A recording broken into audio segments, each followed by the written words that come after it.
The movie begins with a couple enjoying a boat trip together. They are cheerful and carefree, drinking heavily as they sail across the sea. But after drinking too much, they lose their sense of direction. Eventually, they reach a small island nearby and decide to stop there, hoping to find someone who can help them. The woman goes ashore and walks into the forest, searching for help, while her husband stays behind in the boat. Unfortunately, the man never follows her. The woman continues deeper into the woods until she discovers an old laboratory. She calls out for help, but no one answers. As she keeps walking, she suddenly hears a strange, terrifying scream. Realizing she's in danger, she starts running back toward the boat. But before she can make it, unknown creatures attack her. She struggles to fight back, but receives no help or rescue. The film then cuts to a group of young friends arriving on the same island for vacation. They don't know anything about the island's dark past. They reach a house that once belonged to their uncle and begin to explore it. While looking around, they find an old car that used to belong to a man named Sarah and his friend Knox. They try to call their other friends for help, but the power suddenly goes out. They attempt to fix the problem and go down into the basement, where they realize something is very wrong. This part of the house seems to have no sign of life. Knox uses his flashlight to guide them, and eventually, they manage to restore the electricity. Relieved, they celebrate with some drinks and laughter outside while relaxing. Lieb starts playfully shooting arrows with his bow, and they all joke around, until they notice a small dog staring at them from the shadows. They pick up the dog, but the woman in the group notices it's looking strangely at Knox. Knox becomes uneasy and tells his friends he doesn't trust the dog. Suddenly, the dog runs off into the forest. Sarah and her boyfriend go after it, trying to bring it back. Unfortunately, as they chase it, the dog attacks Sarah, biting her leg.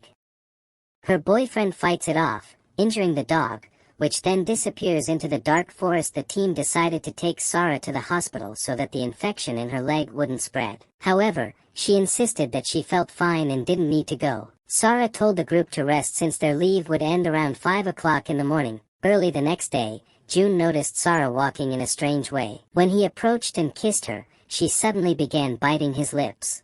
June was shocked and frightened. When morning came, the group gathered for breakfast, but Sarah began eating everything wildly, without control. June told the others that he wanted to go hunting, and Mott and Ne joined him. Meanwhile, the rest of the group stayed behind to check on Sarah's condition. When they entered the nearby forest, they realized that no animals were living there, only dangerous creatures. While filming the woods, Ne suddenly saw hundreds of wild dogs surrounding him. He panicked and ran back to warn his friends, shouting that the forest was full of deadly dogs. Out of nowhere, the man they had seen at the beginning of the film appeared, but before he could speak, the dogs attacked and tore him apart. The 3 young people tried to escape toward the house, but the dogs were chasing them. They reached a nearby cabin, but one of the girls was bitten on the leg.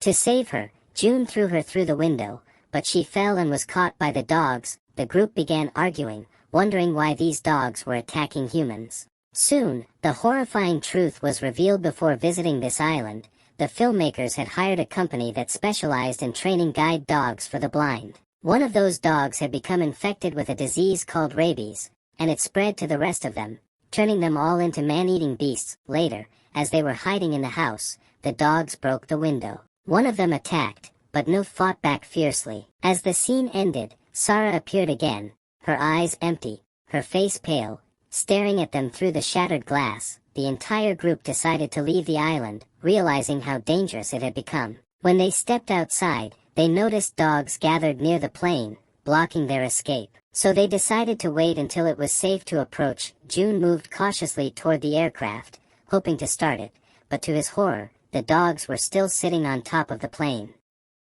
As soon as they saw him, they charged toward him, and June ran back to warn the others. The team quickly barricaded themselves inside the house, while the dogs surrounded it from outside. They began reinforcing the broken windows and doors, preparing for another attack. The group agreed to find the man they had seen earlier in the film, the one who might have answers. Before leaving, they searched through the laboratory nearby, hoping to find something to defend themselves with. They discovered they needed a vehicle to escape. Unfortunately, more dogs were waiting outside. Using a rope that connected the house to the garage, they decided to cross. As Sarah climbed across the rope, the dogs began barking and running toward her. When she reached the garage, she realized the car wouldn't start. Suddenly, the dogs burst into the garage, and Sarah ran upstairs, grabbing the rope again to return. But just then, the power went out. Inside the house, Nu volunteered to go down to the basement to fix the generator. When he reached the bottom, it was too late. He was attacked and eaten by the dogs. The remaining survivors could hear the terrifying sounds. Some of the dogs broke through the door, while others climbed onto the roof. Mott was bitten on the back, and the others hid in another room. When morning finally came, the survivors made it to the garage, where they managed to start one of the vehicles. One of them drove while the other tried to navigate. They sped away quickly, but the dogs chased after them. During the chase, a metal tool fell from the car, and one of the dogs leapt through the window, attacking. They fought back and managed to throw it out at last. They reached Sarah's house, but she refused to come outside, saying she felt very sick. Moments later, one of the infected dogs appeared and attacked again. June ran for his life. The remaining 3 survivors escaped as fast as they could, finally reaching the laboratory from the beginning of the movie. When they entered, they began to search the place carefully, hoping to uncover the truth about what had happened on the island.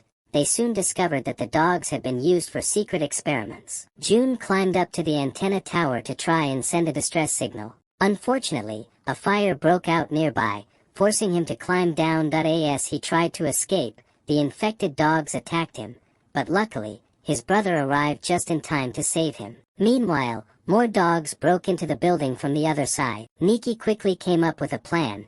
She opened the gas valves and set up an explosion. Then she jumped into a vehicle, rescuing June and his brother just before the building went up in flames. The surviving members of the group raced toward the shore, with the dogs chasing closely behind. They managed to start the boat and push off into the water, barely escaping the island. But just when they thought it was over, one final infected dog was revealed hiding on the boat. Thank you for watching. Don't forget to like and subscribe for more terrifying stories.